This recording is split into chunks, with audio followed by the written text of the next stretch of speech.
Jag undrar, har du tänkt att börja följa Jesus? Vilket är det mest visa, det mest förståndiga valet du kan göra i ditt liv, eftersom att Jesus är vägen, sanningen och livet. Utan honom så hamnar man i helvetet. Så att om du har tänkt att följa Jesus så måste du göra vad han säger. Annars är din tro död. Och det första du måste göra om du har tänkt att börja följa Jesus, det är att döpa dig i vatten. Alltså du måste givetvis omvända dig först. Det är det första steget. Att när du tror på Jesus så omvänder du dig från alla dina synder. Och då börjar du gå efter Jesus och gör hans vilja i allting. Och den första grejen av de grejerna när du börjar vandra efter Jesus, det är dopet. Du omvänder dig och döper dig. Jag ska ta upp lite grejer här om dopet, vad Bibeln säger. Det är så här att dopet är frälsande. Utan dop så kommer du inte komma till himlen. Det är bara att ta upp det här exemplet som Apostlagärningarna 2:41. Där står det då att 3000 människor blev räddade efter att de hade döpts. Det står, det som då tog emot hans ord döptes. Och så ökade antalet lärjungar den dagen med omkring 3000.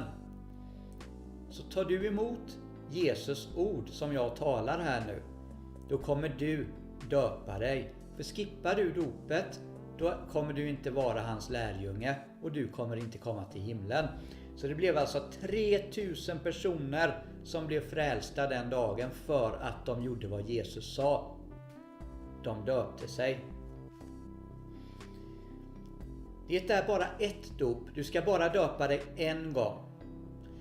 Och som jag sa tidigare, var seriös och omvänd dig från all orättfärdighet innan du döper dig. Var inte en dåre som fortsätter att leva i synd, för då spelar du rysk roulette med din själ. För att då är du inte seriös. För dopet är ett bevis på att man nu ska följa Jesus och göra vad han säger. Så att om man fortsätter synda och går och döper sig, då är man inte seriös. Då får man tänka om. Så att kom ihåg det, att efter omvändelse så döper du dig och det är bara ett dop. Så för de som har kommit ifrån Jesus, avfällningar som har döpt sig en gång och sen kommer de ifrån Jesus tillbaka till synden. Om de då har möjlighet att komma tillbaka till Jesus, som de inte kan göra alla gånger, men i de flesta fall så kan man komma tillbaka. Då ska de inte döpa sig igen, för det är bara ett dop. Det finns ju vissa som tror att jag måste döpa mig igen nu, men nej, det är fel. För det är som att korsfästa Jesus ännu en gång. Han led på korset för våra synder, och när vi då döper oss så blir vi förlåtna för våra synder och vi kommer upp ifrån vattnet som en ny människa. Vi blir födda på nytt. Då har Jesus blod tvättats ren. Han har tvättat oss rena. Våra synder är glömda. Vi är förlåtna. Så att då är det som att korsfästa han en gång till om vi ska hålla på och fortsätta döpa oss. Och det är fel, så det är bara ett dop. I Efesierbrevet 4:5 så står det att det bara är ett dop. En tro och ett dop. Och som jag sa, dopet är frälsande. Det är ett krav. Det kan vi läsa i första Petrusbrevet. Efter denna förebild frälser dopet nu också er. Det frälser oss. Det innebär inte att kroppen renas från smuts, utan är ett rent samvetes bekännelse till Gud genom Jesu Kristi uppståndelse. Det är att vi visar honom att vi är seriösa. Jag vill nu följa dig Jesus, jag kommer döpa mig. Och då går man och döper sig. Det är ett rent samvete, då gör man det. Gör man inte det så visar man ju Jesus att man inte är seriös med att följa honom. Så att det är frälsande. Om man väljer att inte döpa sig så kommer man brinna i helvetet, för då följer man inte Jesus. Jesus själv säger i Johannes 3:5: Amen, amen säger jag dig. Den som inte blir född av vatten och ande kan inte komma in i Guds rike. Och när Jesus säger så här, amen, amen säger jag dig, då är det något riktigt viktigt att lyssna på. Det är alltid viktigt det han säger, men det här är extra viktigt. Och som sagt, han sa det att den som inte blir född av vatten och ande kommer inte komma in i Guds rike. Det menas dopet, man måste döpa sig. Och i Apostlagärningarna 2:38 så står det: omvänd er och låt er alla döpas i Jesu Kristi namn så att ni får förlåtelse för era synder. Då får ni också heliga anden som gåva.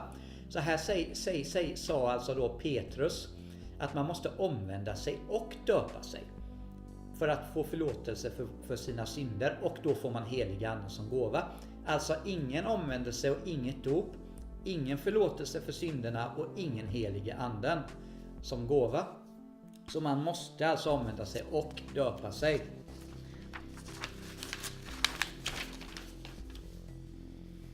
I Markus 16:16 så säger Herren: den som tror och blir döpt skall bli frälst, och den som inte tror skall bli fördömd. Så att det är så här att om du tror så döper du dig också. För om du inte döper dig, då tror du inte på Jesus. För tro innebär också lydnad. Det är djupare än bara en intellektuell tro, om man säger så. Att det räcker inte bara att tro på att Jesus finns. Man måste även lyda honom. Då tror man verkligen på Jesus. Och som man säger, den som tror och blir döpt ska bli frälst. Den som inte tror ska bli fördömd. Så den som inte döper sig kommer bli fördömd. Kom ihåg att Jesus själv döpte sig. Och vem är du att säga att nej, jag behöver inte döpa mig? Om Jesus som är Gud själv döpte sig. Om han döper sig och du ska följa honom, då måste även du döpa dig. Du ska följa honom och göra det han säger. Så be någon kristen att döpa dig, eller hitta en bra kyrka och låt dem döpa dig. Med nedsänkning i vatten, det är väldigt viktigt. Inte bara lite vatten på huvudet, för det räknas inte. I Galaterbrevet 3:27 så står det: alla ni som har blivit döpta till Kristus har blivit iklädda Kristus. Med andra ord, de som inte har blivit döpta har inte blivit iklädda Kristus. De har inte heliga anden. Man måste döpa sig för att bli frälst. Så är det. Om man har möjlighet att göra det, vill jag poängtera. De som till exempel hamnar på dödsbädden och inte kan döpa sig, det är en annan sak. Men nu talar jag, och det är också det Jesus säger när han säger att man måste döpa sig. Han menar alla de som har möjlighet att göra det. De måste döpa sig. Gud välsigne dig.